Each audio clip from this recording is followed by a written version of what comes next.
नमस्कार, मैं हूं ज़की अहमद और आप देख रहे हैं खानदेश टाइम न्यूज़।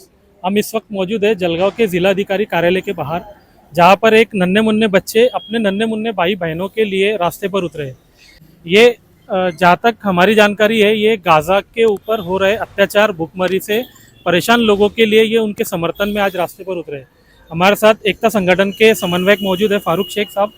सर, हम जानना चाहेंगे कि किस तरह से आपका ये जो है तो एहतजाज यहाँ पे आपने शुरू किया है। ये हमारा आज दोपहर में 6 अगस्त को ये एहतजाज इसलिए रखा गया है कि जो गाज़ा में पिछले 2 सालों से जो इसराइल अटैक कर रहा है, अटैक करने के बाद आज की हालत ये है अभी रिसेंट की कि जो रोज़ हमारे न्यूज़पेपर की खबरें बन रही है कि बच्चे युद्ध के वजह से भी मर रहे, बॉम्ब ब्लास्ट की वजह से भी मर रहे, लेकिन अब ज़्यादातर बच्चे ये भूखमरी से मर रहे क्योंकि इसराइल ने गाज़ा में आने वाली सभी रास्ते बंद कर दिया है। ना वहाँ पानी आने दे रहा है, ना वहाँ दवाई आने दे रहा है, ना वहाँ खाना आने दे रहा है। आप देख रहे हैं कि कुछ लोग समंदर में बाटलियाँ भेज के उनको खाना भेजने की कोशिश कर रहे, कुछ मुल्कों ने हवाई जहाज़ से उनको खाना भेजने की कोशिश की। लेकिन हमारा ये सबसे बड़ा ऑब्जेक्शन है उस यूएन पे, जो यूनाइटेड नेशन है, जो इंटरनेशनल एक ये चलाती है, जो अंतर्राष्ट्रीय कायदे का पालन करती है। अगर वो इसराइल कायदे का उल्लंघन कर रहा है तो क्यों नहीं अंतर्राष्ट्रीय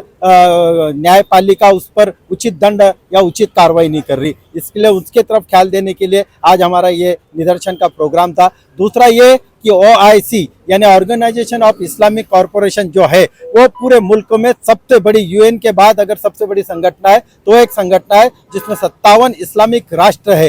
वो अगर एक होकर वो इंटरनेशनल लेवल पे यूएन पे दबाव लाएंगे कि अगर ये इसराइल जो हमले कर रहा है गाज़ा पर, बच्चों को भूखमरी से मार रहा है, उनको दवाई खाना नहीं दे रहा है, तो क्या बंद नहीं कर सकता। इसलिए खास करके हम यूएन को और OIC को जागने के लिए ये कर रहे हैं। और भारत सरकार जो 2014 के पहले तक हमारे माननीय अटल बिहारी वाजपेयी का हमने बहुत बार ये संसद में भाषण सुना है कि इसराइल ने ये जबरदस्ती इस पर अतिक्रमण किया है, उनको वहां से निकाल रहा है और उनकी जगह हड़प कर रहा है। हम इसराइल का साथ कभी नहीं देंगे। लेकिन क्या बात है कि 2014 के बाद भाजपा सरकार आती है और वो पूरा क्या पूरा इसराइल को सपोर्ट कर रही है। हम भारत सरकार से अपील करते हैं कि वो मानवतावादी का दृष्टिकोण सामने रखते हुए, इंसानियत को सामने रखते हुए, वो गाज़ा में जो हो रहा है उसको, युद्ध को बंद करने के लिए अपनी पहल, अपनी जो आज अंतर्राष्ट्रीय लेवल पर जो इंडिया की एक भूमिका बनी है उसका यूज करें। इसलिए आज हमारे निदर्शन का प्रोग्राम है। इस लगातार हमले के अंदर देखा गया तो हजारों की संख्या में लोगों की मौत हुई है,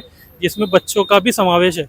और दूसरी ओर ये बमबारी से जो मृत्युमुखी पड़े हैं लोग, उसके साथ साथ ही ये इन्होंने एक भूखमरी का भी सबसे बड़ा उसमें उनका रोल है कि यहाँ पे बच्चों को खाने पीने के लिए जो चीज़ें चाहिए जिससे वो जीवित रह सकते हैं, वो उनको नहीं मिल रही है। उसके लिए आपने सरकार से क्या मांग की है? हमने भारत सरकार से यही मांग की, खास करके हमने हमारे एम्बेसडर के माध्यम से, जिसका हम एडवांस कॉपी थ्रू ईमेल से ये भेज रहे हैं कि भारत सरकार उनको इमीडिएट खाने पीने, दवाई, कपड़े लत्ते, ये चीज़ें उनको एक्सपोर्ट करे इमीडिएटली। भारत सरकार इसराइल का दोस्त है, इसराइल को ये कहे कि हम उनको मदद कर रहे हैं ह्यूमैनिटी के तौर पे, और हमारी मदद उन तक जाना देना चाहिए। जो इसराइल नाकाबंदी करके जो मदद दूसरों की तरफ से आने दे रहा नहीं है। अगर हमारे नरेंद्र मोदी साहब हमारे बच्चों की फ्लाइट लाने के लिए युद्ध बंद कर सकते हैं, तो ये छोटी सी चीज़ के लिए वो युद्ध बंद करके हमारे तरफ से जो उनको मानवतावादी से मदद होनी चाहिए वो क्यों नहीं कर सकते। यह हमारी प्रमुख मांग है भारत सरकार के माध्यम से कि वह हमारे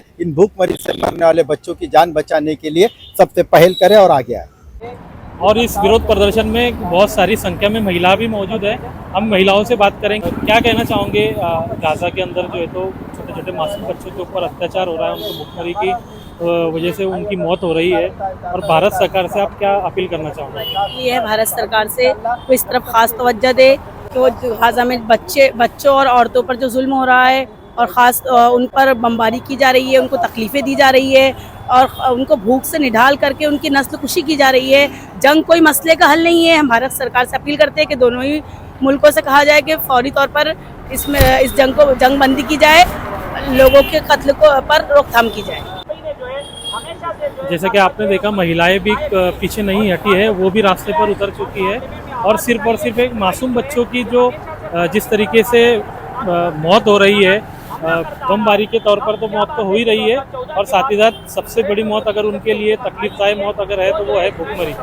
तो महिलाओं ने भी अपील की है कि पीएम नरेंद्र मोदी जी से कोई भी तरीके से और किसी भी जरिए से आप उन तक खाना पहुंचाइए, जो ज़रूरत की चीज़ें वो पहुंचाइए, दवाइयाँ पहुंचाइए, जिसकी वजह से उनकी मौत ना हो। Zaki Ahmed, Khandesh time news, Jalgaon.